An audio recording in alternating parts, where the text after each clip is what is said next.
Welcome to Choice Classic Radio, where we bring to you the greatest old-time radio shows.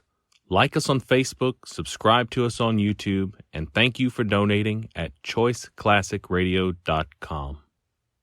Lux presents Hollywood.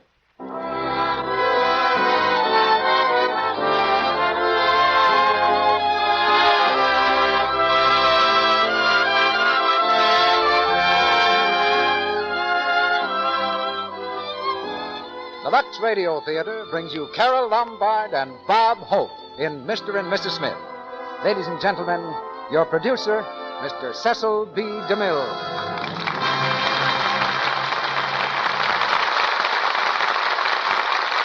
Greetings from Hollywood, ladies and gentlemen. This evening's class will study a simple equation. Bob Hope plus Carole Lombard equals a riot. And this particular riot is called Mr. and Mrs. Smith. I've been connected with the theater most of my life, and that's been long enough to bar me from the draft.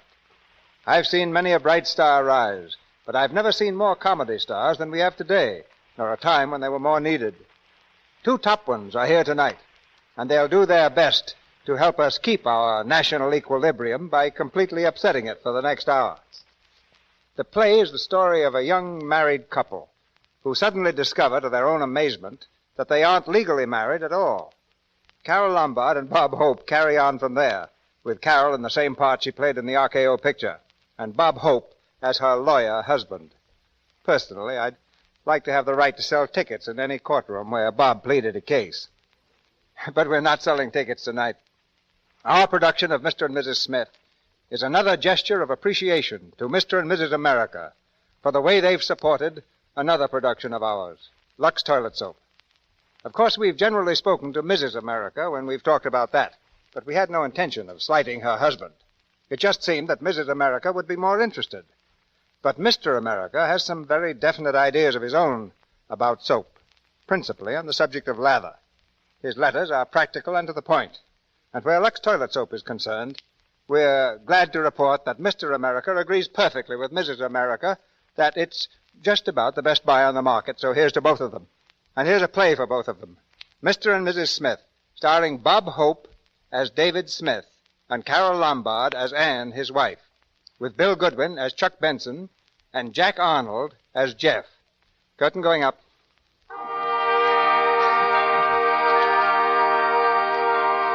When the David Smiths took each other for better for worse, they agreed to live by a set of rules. Rule 4, Subdivision A, was by far the most radical. I, Anne. And I, David, do solemnly promise that we shall never leave a room after a quarrel until such quarrel is over and has been settled to the satisfaction of me, Anne. And me, David. Hallelujah. In 3 years of married life, Rule number 4, Subdivision A, has been called into operation at least once every week. In fact, it's in operation right now. Mr. Smith, breakfast, sir. Breakfast, Mrs. Smith. Lily, what are they doing now? I don't know, but they ain't opening the door. Look through the keyhole. Well? She's under the bedclothes, and he's playing cards. Still? That's what they were doing last night. They've been in 3 days already. How much longer are they going to keep this up? They went 8 days once. Martha, he's coming toward the door. Get away from there, quick. I'm way ahead of you. David! David, come back, David! Yes, Anne? Oh, darling, I thought I was afraid you... You thought I'd left without making up, huh? Oh, yes. Oh, hold me close. Closer, David. Closer? Honey, this is David, not Goliath. Say, what would you have done if I'd really gone out that door? I don't know. Leave me? Mm-hmm. Forever? Mm-hmm. For all eternity? Uh-huh. Even till they stop playing Amapola? Uh-huh. Oh, David, as long as we live, we'll never change rule number 4. Never. You know, if every married couple have it, there'd never be a divorce. They ought to put it in the marriage certificate. By the way, where is our marriage certificate? Oh, I'm using it for a bookmark. I don't want to lose my place in Esquire. David, remember that 8-day session? Uh-huh. And the 6? There were 2 6s. 2? Yeah, one Christmas week and the other after the Yale game. We got home and the football game started all over again. That was really 5.5 days. We start in the afternoon. And now how about breakfast, madam? Oh, kiss me first. All right, darling, breakfast.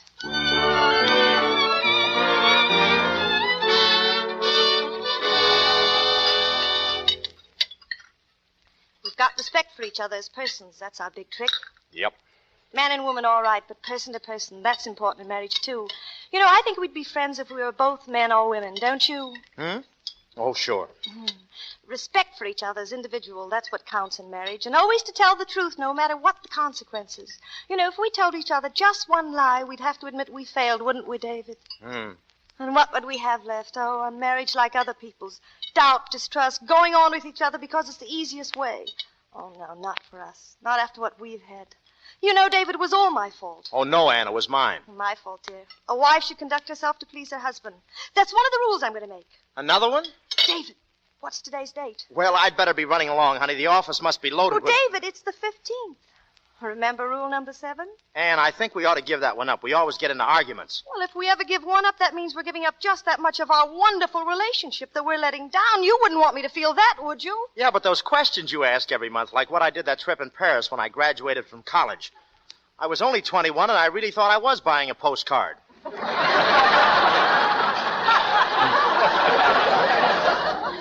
I forgave you for that. Oh, well, darling, I've got to get to the office. Well, only one question today, dear. Now I know what happens to the quiz kids when they grow up. David, tell me, if you had to do it all over again, would you have married me? Honestly, no. What? Oh, not that I'd want to marry anyone else, but a man gives up so much when he's married. Privacy and independence and Earl Carols. No, I think if I had to do it over again, I'd stay single. Oh. Now, honey, you wanted me to tell you the truth because we have respect for each other.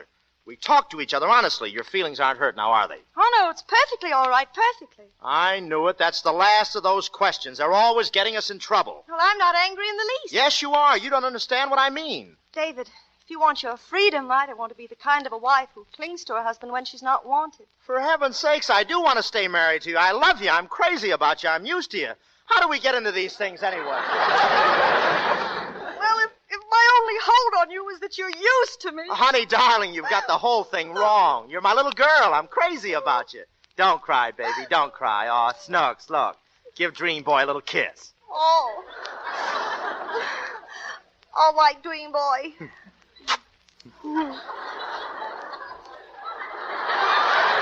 And now, is everything all right? Yes, Dream Boy, everything. Is this as sickening to you as it is to me? Oh, no, honey, stop. I didn't mean to stop, darling. Don't cry. Before the government builds a dam around you, stop, please. Say you forgive me. Say it. All right. I forgive you. Fine. Can I go to work now? Uh-huh. Oh, goodbye, sweet. I'll come home early, and I mean early.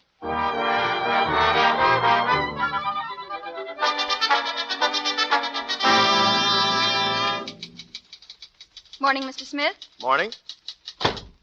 Good morning, David. Oh, good morning, Jeff. It's been a long time, hasn't it? Yeah, about 4 Band-Aids ago. I was beginning to think I didn't have a partner anymore at all. Well, you know how Ann is. You have to humor in those things. You don't have to apologize to me, David. I envy you from the bottom of my heart. I wish I was in your shoes. Yeah, she's a good kid. Mr. Smith, Yes? there's a Mr. Deaver been waiting to see you. He won't tell me his business. He says it's something private. Oh, send him in. Yes, sir. Well, I'll leave you to your miseries, David. Lunch at the club if you can make it. Oh, fine. I'll try, Jeff. Mr. Deaver, sir. Oh, Mr. Deaver, how do you do? How do you do? Won't you sit down? Well, what is it? Mr. Smith, were you married in Beecham in March 1938? Why, yes, I was. Well, you know, Beecham is on the other side of the river, and it was always incorporated in Brenner County. And you see, Brenner County is in Idaho. You follow me, don't you? Well, more or less, but to be on the safe side, maybe you'd better drop pebbles. Well, we in Beecham found out we didn't have the right to be incorporated in Brenner County because from the other side of the Bass River, well, we belong in Nevada. Well, it sounds like a good idea. Taking Brenner County out of Idaho leaves more room to grow potatoes. Now, this is serious, Mr. Smith. You see, we just found out that anybody who got married between 1936 and now with an Idaho license in Nevada, well, it isn't legal. Oh, well, what do you mean it isn't legal? Now, I don't want you to get frightened or upset or anything. There's been kind of a mistake. You're not legally married. What's that? You mean my wife ain't my... Or I ain't? Or we... You mean I'm draft bait?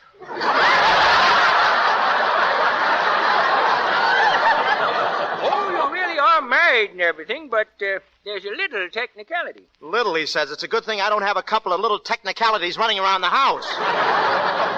Well, go on. You're a lawyer, Mr. Smith. You know everything's perfectly all right, common law and everything. But we figured it'd be better if everybody kind of got married again just to be on the safe side. Yeah? And the Chamber of Commerce is sending me around to everybody to tell them. And we give you your $2 back. And you can use it to get another license. Here's your $2, Mr. Smith. Okay, and will the Chamber of Commerce take over the payments on the ring? Well, I'll be going now, Mr. Smith. Oh, say, that picture there, is that your wife? Uh-huh. She's a striking woman. You can say that again, brother. Say, wasn't she Annie Krausheimer? Annie Krausheimer. She lived right across from Beecham. That's how we came to be married there. Did you know her? Did I know her? I guess she's changed some, huh? Yes, she's changed a little. Yeah, she once chased a dog catcher half a mile with a baseball bat. Well, she hasn't changed as much as you think. Well, goodbye, Mr. Smith. Tell her I asked after her, will you? Old Harry Deaver. She'll remember me. Goodbye. Goodbye. Oh, hello, Miss Ames. Will you call my home, please? Ask the maid if I can please speak to Miss Annie Krausheimer.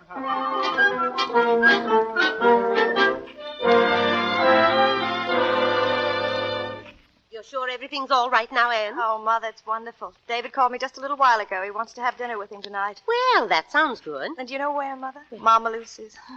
You know, I didn't think he even remembered the name of the place. Why, we haven't been there since before we were married. That sounds even better. Oh, don't worry, Mother. You know what? All the time he was talking to me on the telephone, he kept calling me Miss Krausheimer. The fool. Mrs. Smith, Yes, Lily. Mr. Harry Deaver is here. He says you remember him from across the river in Beecham. Oh, Harry Deaver. Bertha Deaver's brother. Well, show him in, Lily. Yes, ma'am. Come in, please, sir. Hello, Harry Deaver. This is quite a surprise. Hello, Annie. Hello, Mrs. Krausheimer. Hello. I didn't know whether you'd remember me. What are you doing in New York? Oh, I'm here on business. How's your wife, Harry? She's fine, thanks. How's Bertha? Oh, she's fine, too. Married to a dairy farmer in Boise. Got 4 children, all girls. Got 4 cows, all girls, too. Well, sit down, won't you? Will you have some tea? No, thanks. Only dropped in for a second. Annie, you haven't changed a bit. I'd recognize you in a minute. Why, Harry, that's the nicest thing you could have said to me. Say, I did recognize you. Only saw your picture on your husband's desk and recognized you right off. He's a good-looking fella. What were you doing with my husband? Well, here's the way it is. You see, Beecham is on the other side of the river, and it was always incorporated in Brenner County. Well, Brenner County is in Idaho.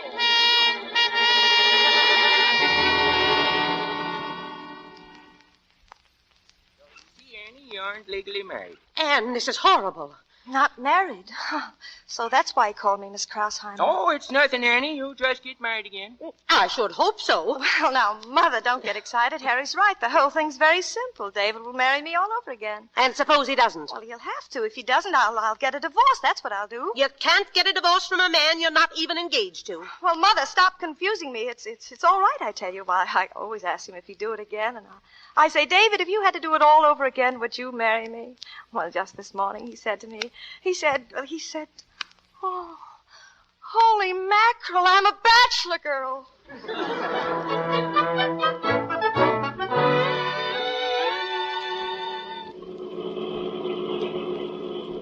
You're looking kind of cute tonight. Oh, thank you, David, and thanks for the lovely roses you sent me. Well, I always send you roses. Yes, but these had stems on them.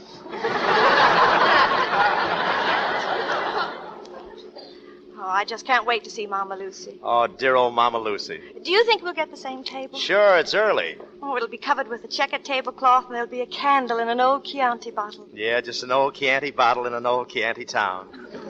And Rosa the fortune teller. You know, I even love the smell about the place.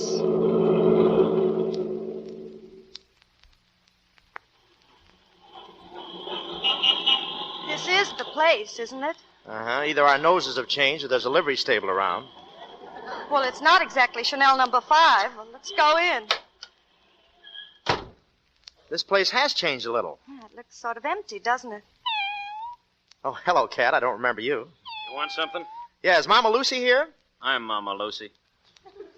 Well, you've changed a little, too. She left. I don't know where. Oh, well, wait a minute. We'd like to eat here. Huh? You want to eat here? Unless you've got some objection. I got no objection if you got no objection. How would you like to sit? Well, we used to come here years ago, and there were tables outside. Would it be too much trouble to have it the way it used to be? You're going to have the 45-cent or the 65-cent dinner? Well, what's the difference? With a 65-cent dinner, you get back your own hat and coat. Sure. If it don't fit me. Sit down. The tablecloth isn't checkered, but it's dirty enough to look like checkered. The candle isn't the same stuck in a beer bottle. It smells. Well, eat your soup, dear. That smells, too. Say, there's something wrong with this soup. It's just your imagination. There's nothing wrong with the soup. No, then why are the noodles spelling out SOS? Here, Pussy, you eat some soup. Go ahead. David, get that cat off the table. I can't. I think it's his table. Look, he won't eat it. Why doesn't the cat eat the soup? Animals know what's good for them. You notice he ate up the olives. Well, why did you give them to him? I wanted to see how many he'd eat before he'd ask for a martini. David, eat your soup, please. Oh, that cat knows something. Look at him. He's scared. A black lentil just crossed his path. David, where should we go after this? Home. Here, Puss, here. Come on, Stoop, soup.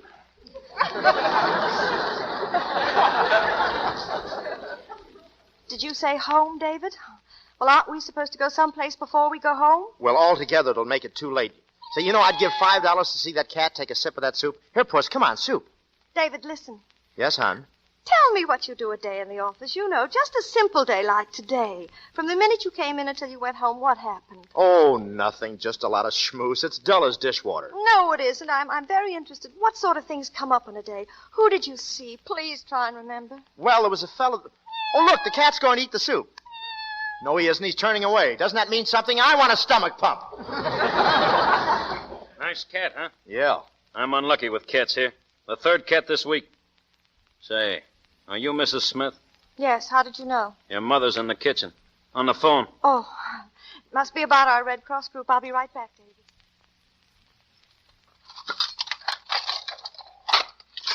Hello, Mother. Hello, Anne. Has he told you? Well, not exactly. What do you mean, not exactly? Well, he's teasing me. He thinks he's being romantic about it. Oh, Mother, are you crying? my poor baby. Thank heaven your father's dead. Listen to me now. Under no conditions, do you hear me? Under no conditions are you to... Why, of course not, Mother. Don't worry. If worse comes to worse, I'll spend the night with you. Well, don't forget. I won't. Bye, Mother. Honey, was that your mother? Yes, Mother. Yeah, your ears look tired. Honey, I've got a little secret to tell you. Oh, David, it's about time. What is it, dear? You're a great kid. Is that all? Hmm? Darling, it's getting rather late if we have to go anyplace, if you know what I mean. Oh, I get it. Waiter, check.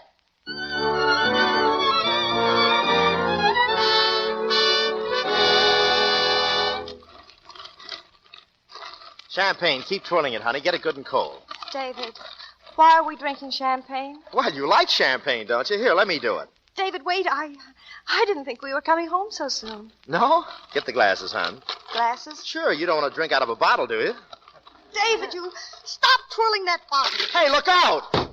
What's the matter with you? You beast! What? You beast, you know we're not legally married. You were never going to tell me. I was going to tell you. Honey, I was going to tell you later. Later? Oh, there's no Later? need taking on like this. You were going to wait until we had another fight and then throw me aside like a squeezed lemon. In that dress, you're shaped more like an avocado. I've given you the best years of my life, and you were willing to go on and on. I've always had a suspicion about you. So did my mother. Your forehead slants back too much. Well, at least I've got a Ford. Anne. Don't you touch me. Oh, now listen, Annie. You get out of here. Get out? Go on. You're not staying in this apartment. Honey, we can't leave the bedroom until we've made up. You're not in the bedroom. Get out. If you'll let me explain, Anne, stop pushing. You're going out of here. Take your coat. Annie. And here's your hat. Annie, let go. Stop. And never come back here. I never want to see you again as long as I live. Now get your hand out of that door. Ouch! Annie, either let me in or throw out my fingers.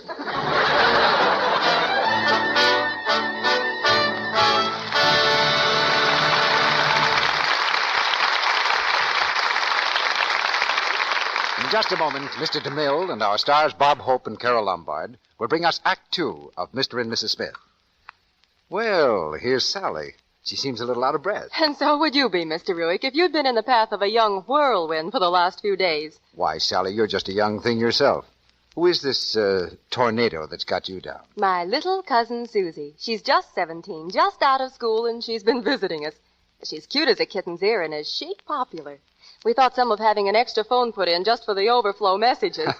She sounds kind of like a Lux girl to me, Sally. Listen to this, Mr. Ruick. The night Susie arrived, she was freshening up before dinner. First thing she did was to unwrap a cake of Lux soap and start right in to tell me, imagine me, how to take an active lather facial. Took the words right out of your mouth, Sally. Susie says most of the girls at her school are Lux soap fans. They're pretty smart, those young things. Sue said they find these Lux soap facials are really swell, so they make a point of using them regularly. She said to me very seriously, you know, Sally, if a girl wants lots of dates, she's just got to have a nice skin. Well, your pretty little cousin has said something there, Sally. It's certainly true that men do respond to the charm of a soft, smooth skin. It makes a woman attractive at any age. Here in Hollywood, screen stars, 9 out of 10 of them, use Lux toilet soap regularly because this gentle soap is such a wonderful help in keeping complexions lovely. Well, Sally, how about telling the ladies in our audience how easy and quick it is to take a Lux soap active lather facial? With pleasure, Mr. Ruick. First, you smooth the Lux soap lather lightly in. You'll love the way this rich, velvety smooth lather caresses your skin. Next, rinse with warm water, followed by a dash of cool. Then pat the face dry with a soft towel. That's all. Yet you'll find Lux soap's active lather has removed every trace of dust and dirt and stale cosmetics from your skin. Left it feeling smoother and softer, looking so fresh. Try these Lux soap facials every day for 30 days. See if you don't find them a wonderful beauty aid. Thanks, Sally. And I'd like to add one word more.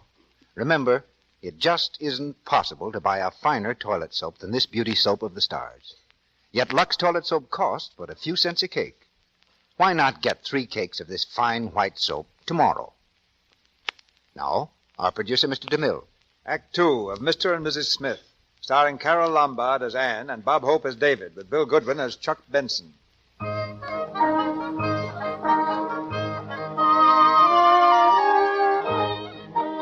Bag and baggage, David Smith has been tossed into the street by his own wife, who now considers herself Miss Annie Krausheimer. Homeless and weary, David wanders into his club downtown.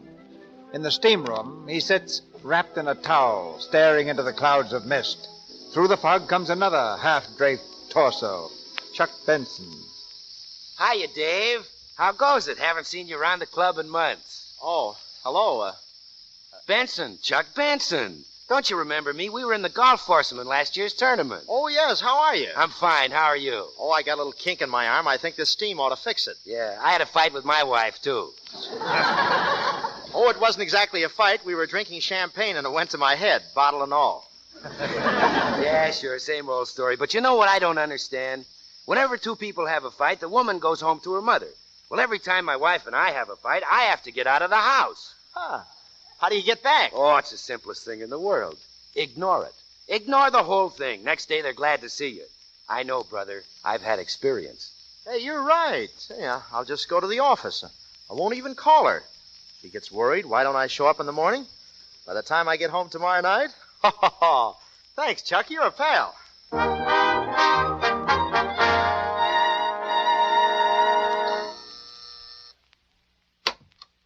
Hello, darling. What do you want? Now listen, Anne. Miss Krausheimer to you. Ow!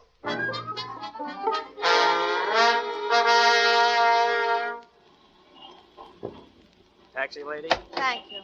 36th Street and 5th, please. Okay. Hello?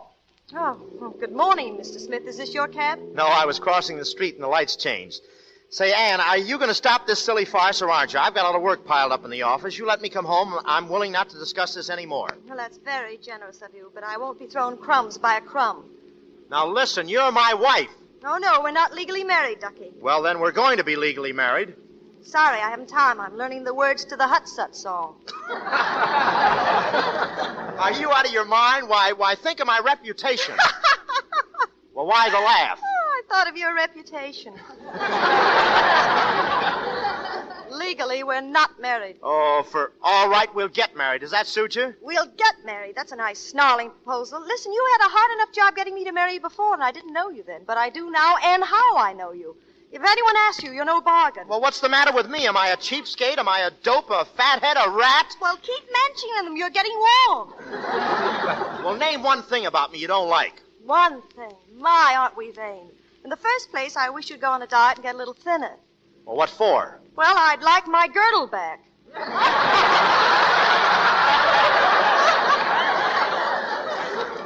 Indian giver.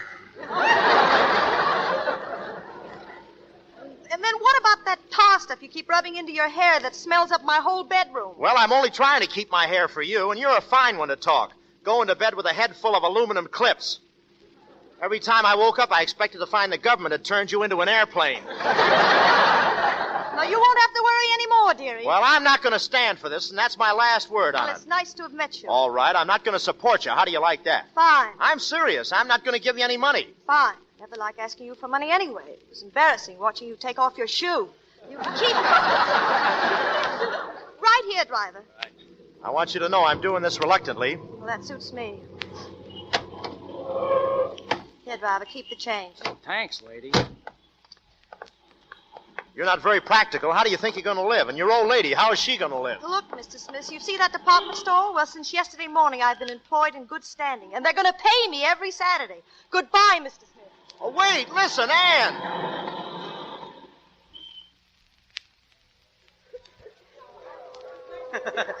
Good morning, sir. Are you looking for something? Oh, yes, I am. Can I help you, sir? Yeah, she's about 5 feet. No, I'll find it myself. I might be able to save you a lot of trouble. I'm very well acquainted with the merchandise. Oh, thanks, but I'd rather find it myself. You just run along and water your carnation. You're embarrassed. Is it something in ladies' lingerie? Yes, it's something in ladies' lingerie. Well, you go right down the aisle. Now, don't tell me it's a game I'm playing. Oh, it's perfectly all right, sir. Perfectly, sir. Oh, there you are. Good morning. Anything I can do for you? Ann, are you crazy, standing all day on your feet for $18 a week? Will you please do me a favor and come home? I've got a cake in the oven. I'm sorry, sir. I think you have the wrong department. We have nothing here for you. Are you walking out of here peacefully, or do I have to carry you? The manager's looking. Can I show you something else, sir? All right, I'll carry you. Here. All right, I'll drag you. Get away from me! You're coming home. You're nothing but a silly little... Let go! You can't take me out of here. That's shoplifting. Come on. Miss Krausheimer, what are you doing to the customer? I'm not doing anything. Look who's got who. Sorry, sir, but I'll have to ask you to release our sales clerk. You want to try to make me release her? Well, if you're not pleased with this clerk, I'll be happy to get you another. I'm pleased with her, and she's no clerk. She's my wife. Your wife? I am not. Miss Krausheimer, we understood you were a single woman. As an aid to the unemployment situation, it is our policy not to employ married women. Good idea. I am not married. She's married, all right. Did you ever see a single woman that could fight like this? Come on. Mr. Flugel, believe me. Well, we'll have to take this up with the head of the department. No, we don't. This way. Let me alone. This is a showcase. Be careful. Oh, are you hurt? No, but this is the first time I ever wore a corset for a hat. Store detectives! Store detectives! Quick! Quick!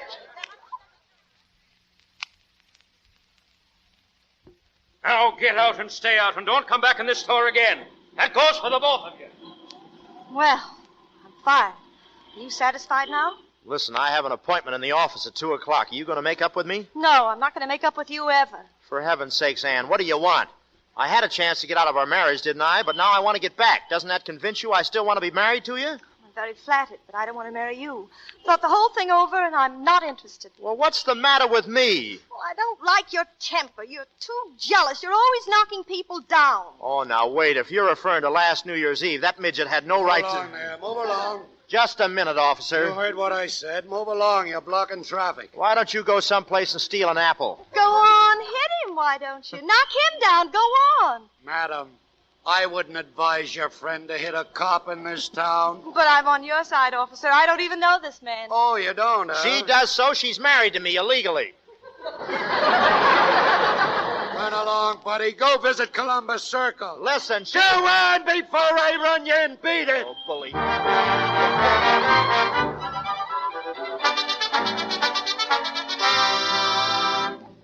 I postponed the Amanda case for you, David, and I set back the Duffy hearing. Oh, that's fine. Just fine, Jeff. Thanks. David, I'd like to ask you to do something. Oh, well, what is it? Anything you want, you know? Well, I'd like you to drop in at your own home tonight after dinner.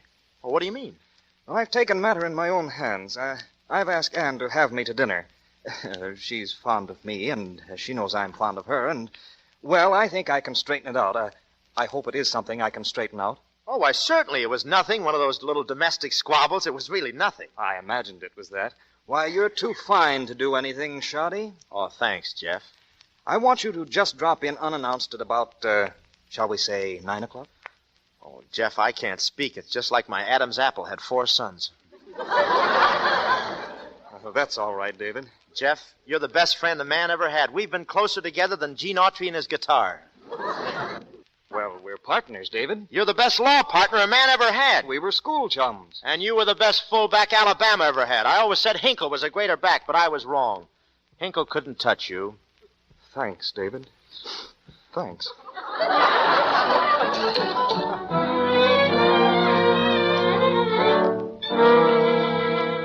In here, Mr. Smith. Oh, thanks. Mr. Smith, madam. Hello, David. Oh, hello, Jeff. Oh, hello, Anne. How are you, dear? Talk to my lawyer. You're a lawyer. What lawyer? Anne's asked me to represent her in this matter, David. Well, what for? Oh, I've been telling her she doesn't need a lawyer. Oh, well, I'll say she doesn't.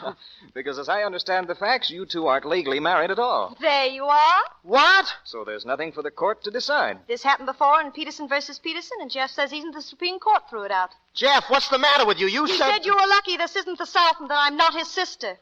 What? Now, David... Why, you hillbilly ambulance chaser? You Blackstone blackguard, wait till the Bar Association hears about this. If I open the window, they will.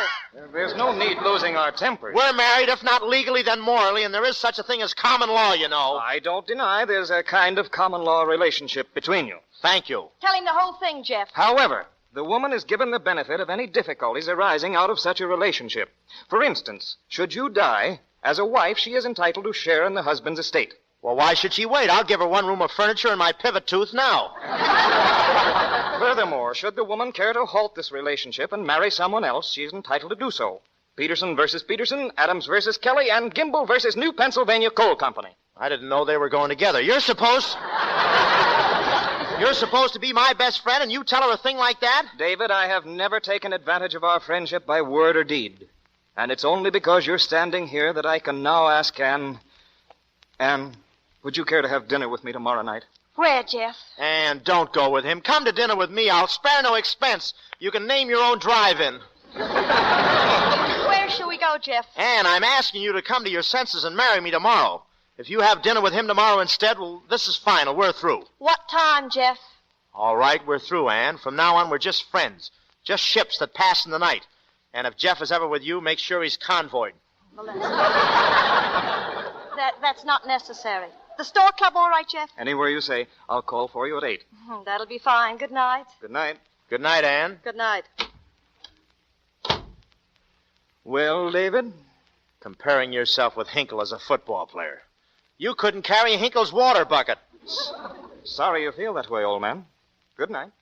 On second thought, maybe you could, you 2-quart drip. Who is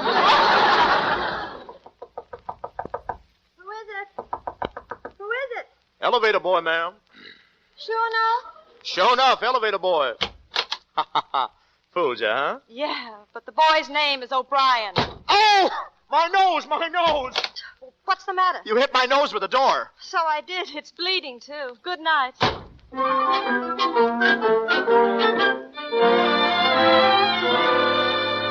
Well, now, I'll tell you. When a man comes to the club for one night, that's nothing. When he comes back all week, that's trouble.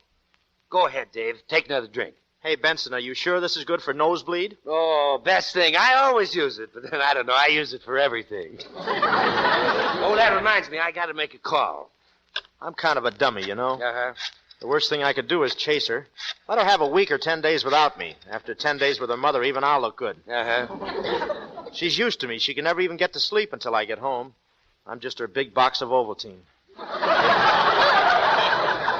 Oh, hello. Hello, Gloria. Well, hiya, Gloria.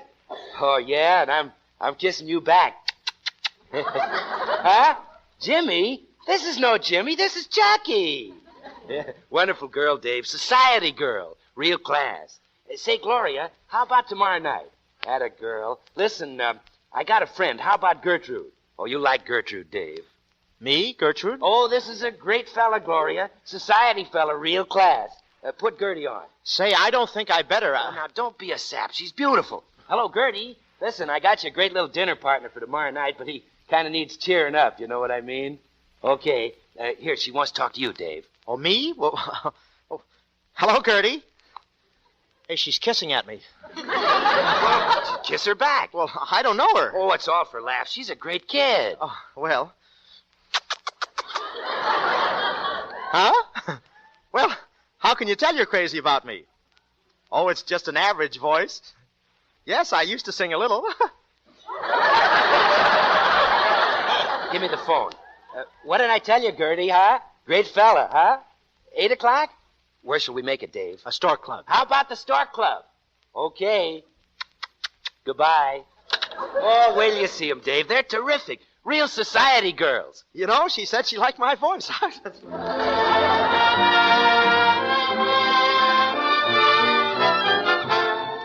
Good evening, sir. Are you looking for someone? Yeah, the Chuck Benson party. Yes, sir. They're expecting you right this way. Hey, David, my boy.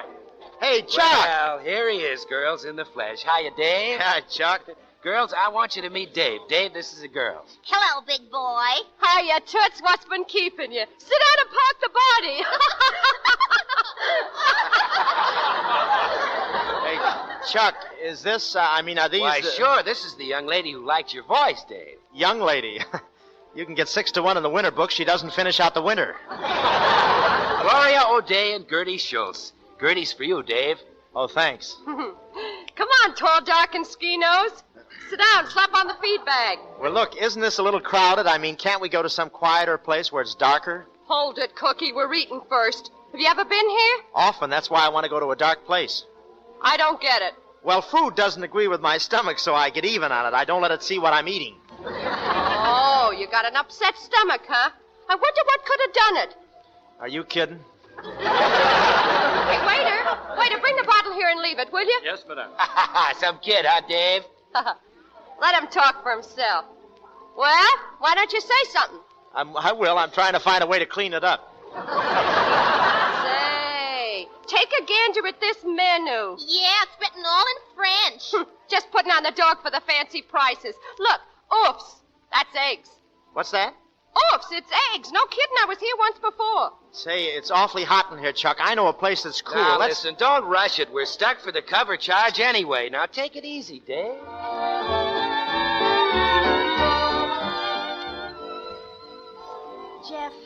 Jeff, isn't that David over there? Where, Ann? Oh, yes, it is. Who's he with? Is that girl a client of yours? No, I never saw her before. Cute, isn't she? A little muscular, but cute. Say, he knew we were coming here. He's just trying to make you jealous. See, he's looking this way now. Well, just ignore him. Laugh, Jeff. What? Well, laugh. Make him think we're having a good time. Oh. Oh, Jeff, you're wonderful. Yeah. I just adore the things you say. Trying to make me jealous, is he? Oh, with that lady wrestler he's got with him. I'd like to tell him what I think of him. But I thought you were going to ignore him. I am, as a matter of fact. I'm going over there and ignore him with a large plate. Ann, come back. Ann.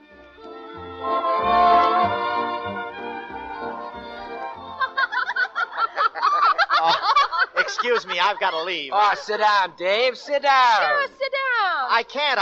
Look, my nose is bleeding. I have to go home. Good night. Oh, his nose is bleeding. Yeah. He can't leave like Now, that. take it easy, Dave. Let go. I got a cure for nosebleed. Lay him out on the table. Oh, Charlie. no. Yeah, on the table, Dave. No, stop it. Give me a cold knife. Yeah, Let cold go. knife. Up you go. There we A are. cold knife. Give me a cold knife. Let me up. Gertie'll fix you, Dave. Now lay down. Oh, listen. What's the matter here? Some drunk got punched in the nose. Oh, let me out of here. Hello, David. Ann. Anything I can do for you? Oh, it's all a mistake. You see, this girl... Oh, yes, I think she's rather pretty. Is that her own hair, or has somebody been unraveling a cigar? Stand back, sister. Who do you think you are? Oh, listen, she's my... I know what she is. Trying to move in on my guy, huh? Go on, beat it. Of course. Good night, David. Have a nice hangover. Oh. Here you are, honey. This cold knife will fix you up. Yeah, just cut my throat with it. We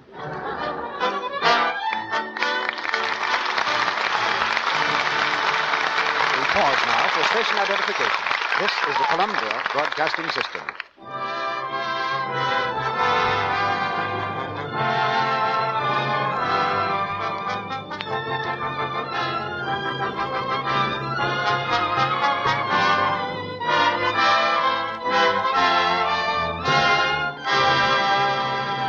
After a brief intermission, Mr. DeMille presents Bob Hope and Carol Lombard in Act 3 of Mr. and Mrs. Smith. And now, while we're waiting, let's listen in on a typical late afternoon scene at the Joneses. Mary Lou, please stop playing with that horrible thing. Let Mommy give you your bath. Mary Lou, give Mommy that whirligig this instant. Now listen, dear, please. You know Mommy has to have time for her beauty bath, too.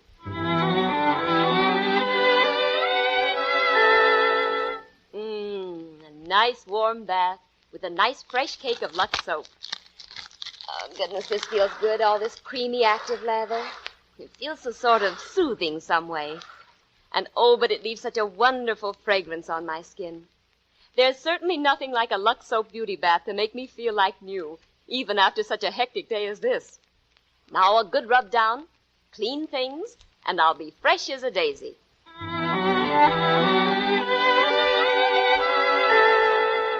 Hello, honey.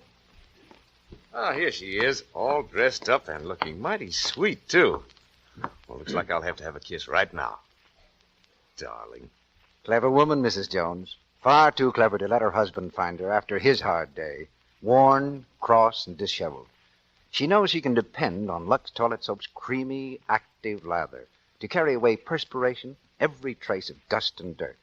Make her sure of perfect daintiness, the charm that men adore. Leave her skin delicately perfumed, too, with a fragrance that clings. Why don't you adopt this delightful way to make sure of daintiness, of skin that's sweet? A daily Lux Toilet Soap beauty bath is a luxury that you'll enjoy. An inexpensive luxury, for Lux Toilet Soap costs only a few cents, especially if you buy it 3 cakes at a time, the economical way. Get 3 cakes tomorrow. Now, Mr. DeMille returns to the microphone. The curtain rises on the third act of Mr. and Mrs. Smith.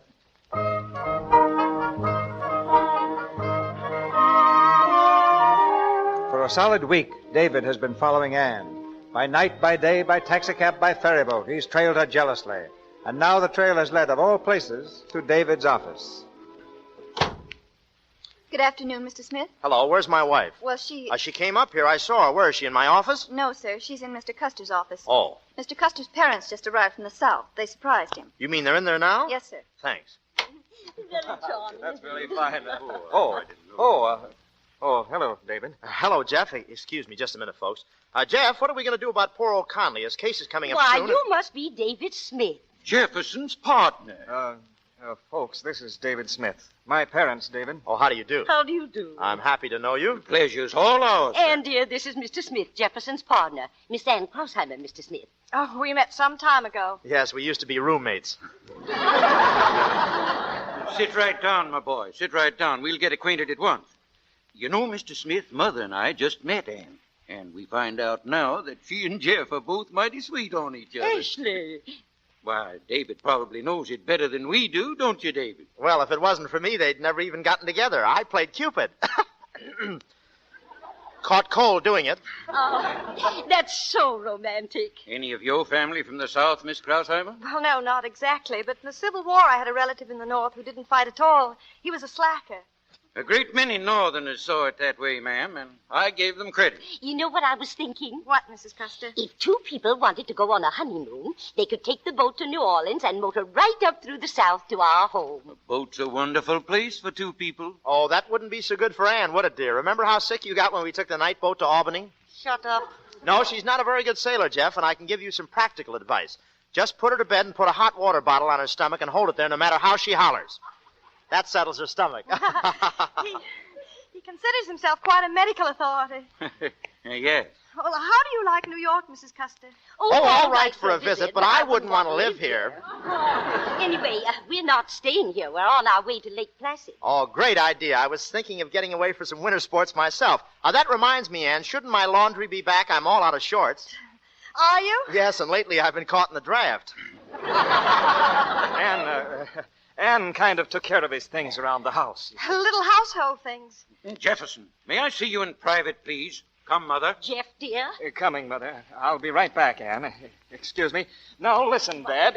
Listen to me. I know that's something I have to Hello. Are you satisfied now? Are you satisfied to take two fine people like that whose whole life are wrapped up in their son and make them unhappy? Well, what about me being unhappy? My whole life was wrapped up in you, then you, the paper, and the string all walk out on me. All you ever think about is yourself. I can't see how you could have been associated with Jeff so long and not have picked up some of his fine qualities. What's fine about them? Well, he's simple and kind and gentle. You can leave out those last two words.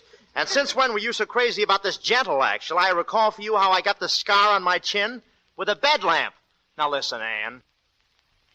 I'm sorry, David, but you're wasting your time. Anne, you can't marry that lawyer, not after what we've meant to each other. I'm going to marry him. If you try to interfere again, I'll... Anne. Oh, Jeff, is it all right? No, not yet, but it will be. We're going to meet them at Lake Placid. Oh, Jeff. Now, don't worry. And as for you, David, you're not playing the game, old man. I resent that. I am playing the game, old man. Of course, I'm using loaded dice.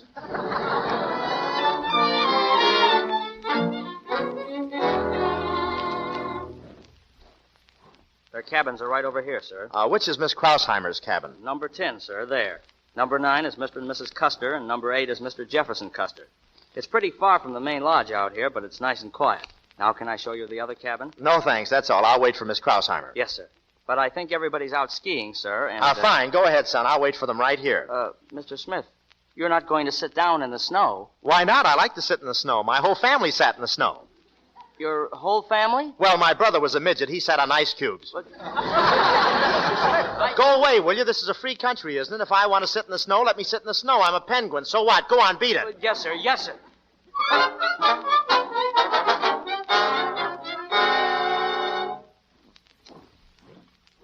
Oh, Jeff, it was glorious. The snow smelled so wonderful. No one can smell snow, Anne. I can. Jeff, who's that? Where? Well, someone's lying there in the snow. Oh. He seems to be sick. Jeff, it's David. Oh. Oh, he must have fainted. Stand back, dear. Oh, look at him. He looks terribly ill. He seems to have quite an even pulse. Oh. Well, don't let him soak there. Carry him into your cabin. All right. Grab his legs, Anne. Oh, I got him. Well, go easy now, Jeff. Right, Easy. Right. Oh, what could have happened to him? Oh, look out for his head. Yes. Oh, poor David. He'll be all right now. Don't worry. Well, he doesn't seem to be breathing. And control yourself. Put him on the bed. Lift now. 1, 2, 3. Oh, he's frozen. Look at him. He's blue with cold. He's breathing fine now. I think a few hours' sleep will bring him around. Do you really think so? Sure. Come on now, old man. Wake up, old man. We'll go away the first 2 weeks in December. What did he say? I don't know. The first 2 weeks in December. What's he mean? Oh, we were coming up here the first 2 weeks in December. Oh, you'll be crazy about it, Anne. 2 weeks in the snow. We'll have a lot of fun. Look out, Anne. Don't fall now. Oh, he thinks we're skiing. You're very graceful, Anne. Don't go so fast next time. I don't want you to get hurt. Oh, isn't that terrible? Watch out for the tree. Watch out.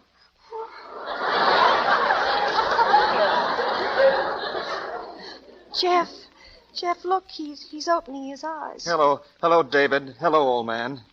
Hello, Anne. No. No, David, this is Jeff. I'm Anne, David, here. Oh, hello, Jeff. Don't you think Anne needs a shave? Say, he's in bad shape. David, don't you remember me? Try and think, David. This is Annie. This is Jeff, your old school chum, Jefferson. Jefferson. I'll never forget you in that little blue dress. I don't get it. Well, that's the dress I was wearing when I met him. I told you about me. He liked me in that. Look, he's closing his eyes again.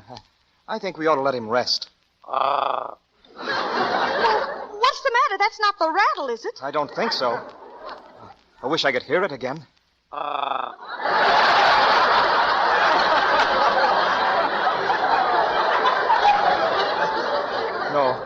No, he's just clearing his throat.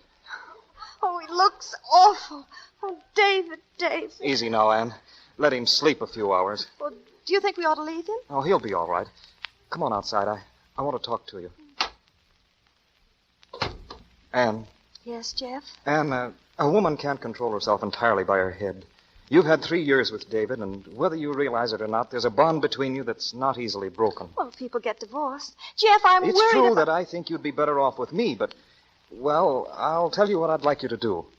Take back your promise to marry me and think about it for a few days. Jeff, I don't think a person ever existed as fine and generous as you are. Don't you think we ought to see how David's getting along? We'll only wake him. Well, I'll see if he's still asleep. I'll look through the window. Well? Why the... What's the matter? Look at him. He's sitting up. He's a faker. I'll kill him for this. Easy, Anne, easy. Oh, let me at him. Anne. You wait out here. I want to take care of this alone. Wait a minute. He's lying down again. Acting. I'll show him some acting. Anne, don't bother with him. Let me alone. I'll be right back. David? Oh. Oh, poor David. You're so sick, aren't you? Oh. David, please look at me. I'm so sorry for everything, darling. I've treated you horribly. Your poor face is so thin and worn. Oh.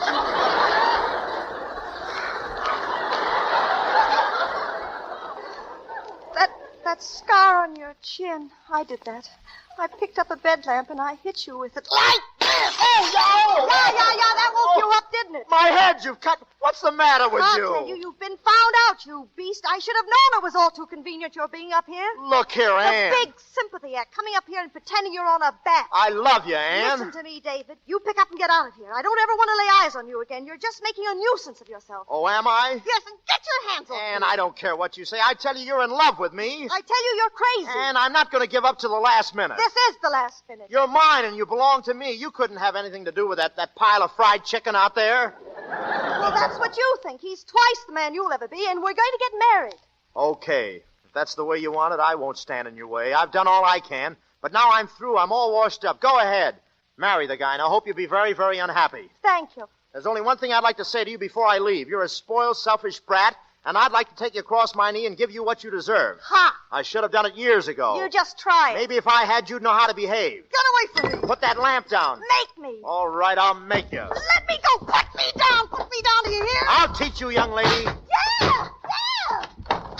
Just what is this? Put me down. Oh, Jeff, he was going to choke me. He was. Come on, Jeff. Join the fun. Here, you take a lamp too, Jeff. I don't need a lamp. You'd better take it, because I'm thinking of taking one. I forgive you, David. I forgive you for everything. Jeff, you're not going to hit him? No, Anne.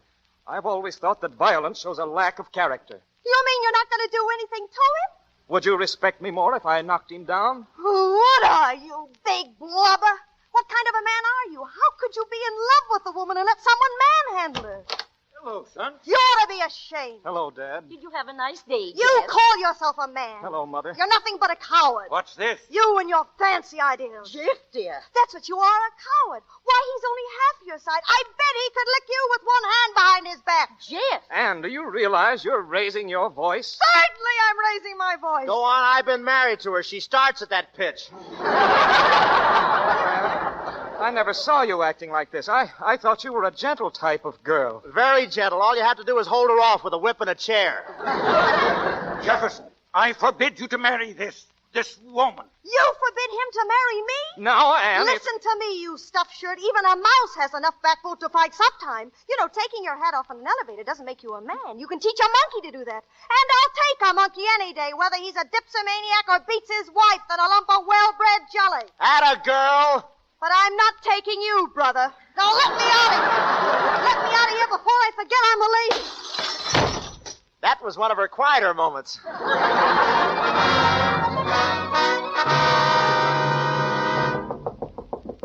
Anne, are you in there? Anne, I'm coming in. Get out of here. Hello. Did you hear me? What are you doing with those skis? I'm going skiing. At this time of night, don't be silly. You haven't even got a rear light. Take them off. They're on and they're staying on. I'm spending the night at the lodge. Oh, that's ridiculous. Why don't you spend the night here? Not on your life, brother. Would you mind handing me that sweater, please? I would. Get it yourself. I can't. I've got my skis on. Well, then get a ball of wool and start knitting one. Okay, I'll get it. Very graceful. You look like a stork that just came in for a forced landing. Now, Mr. Smith, good night.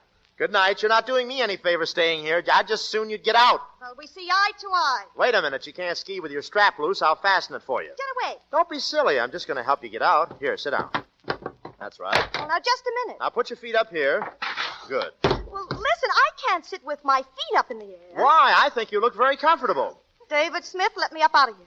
Can't you move? Of course I can't. My skis are crossed. Get me up out of this chair. Troublesome things, those skis. You're quite sure you just can't get up by yourself? I just told you. Fine, then we can talk a while.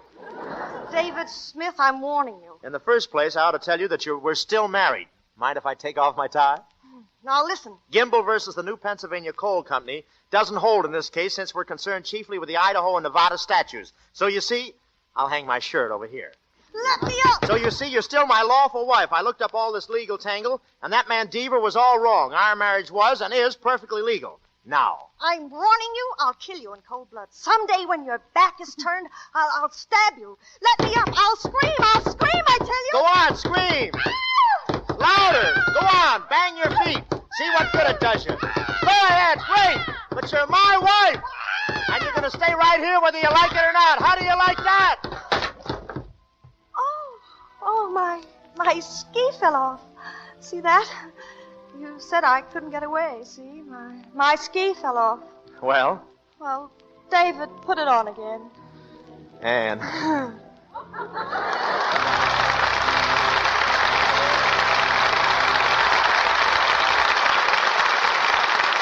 Two talented stars and two delightful people gave us a delightful evening in the Lux Radio Theater. And here they are, Carol Lombard and Bob Hope. Oh, thank you, C.B. And Carol, would you mind giving me an autographed picture to take home? I want to prove to the gang in my program that I really was in a play with you. Oh, glad to, Bob. How do you want it inscribed? Oh, just something simple, like to the finest actor in Hollywood. Oh, I thought it was for you. Do you really think you're Hollywood's greatest actor, Bob? Well, I'd rather not answer that, Mrs. Gable. Say, that reminds me about the road to Zanzibar. What reminds you? Oh, anything at all, C.B. I've got a great idea. Would you like to hear some of the best parts of the road to Zanzibar? But, Bob, I've seen the picture. Well, then, would you care to reminisce? Bob, I haven't seen the road to Zanzibar yet. Tell me, how is it? How is the road to Zanzibar? Yes. You know, I've always dreamed about moments like this. Well, I really had a swell time here, C.B., and I'd like to have both you and Carol come over to my program and try the Pepsi. Remember what I told you, Bob. This is the Lux Radio Theater. Oh, but couldn't I just say... But while you two are playing tag, I'd like to say just a word about Lux soap. I've used it for years, and I think it's grand. It's such a gentle complexion care and really a wonderful help in keeping skin smooth.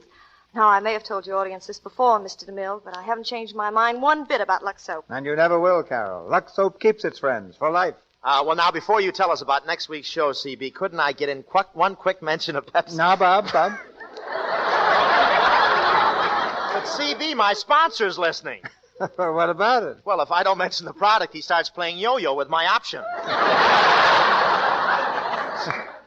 So all I'm asking is just to say Pepsi. Yes, Bob. Yes. I understand. And next week in the Lux Radio Theater, we go Western. With a current screen success and the original stars of the picture, Loretta Young, Robert Preston, and Edward Arnold. The play is The Lady from Cheyenne. It's adapted from Frank Lloyd's Universal production. A rousing story of the Wyoming frontier in the days before women could vote, and how a beautiful school teacher outwits the whole state legislature to win the ladies the right to vote. You can count me in on the audience with a cast like that, Mr. DeMille. Good night. Good night, Carol. Your performance was really wonderful. Oh, C.B., aren't you forgetting somebody? Well, if I am, Bob, I'm just being kind. Oh, wait a minute, C.B. I appeal to the women listeners. I leave it to Carol. Don't I, Carol, appeal to the women listeners? Well, I appeal to the men listeners, don't I, C.B.? Well, there are 16 million kids in this country. Good night. Good night. Hollywood has a word for stars like you two. Colossal. Our sponsors, the makers of Lux Toilet Soap, join me in inviting you to be with us again next Monday night when the Lux Radio Theater presents Loretta Young, Robert Preston, and Edward Arnold in The Lady from Cheyenne. This is Cecil B. DeMille saying good night to you from Hollywood. The United Service Organizations, the huge civilian army behind our Army and Navy, are conducting a drive that should have the backing of every loyal American. There is a USO headquarters in your community, and they'll be glad to tell you how you can help in this great work. Bob Hope will be heard on the Luella Parsons program over this same network next Friday night in a preview of his new Paramount picture, Caught in the Draft.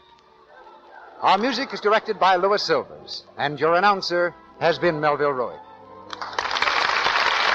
This is the Columbia Broadcasting System.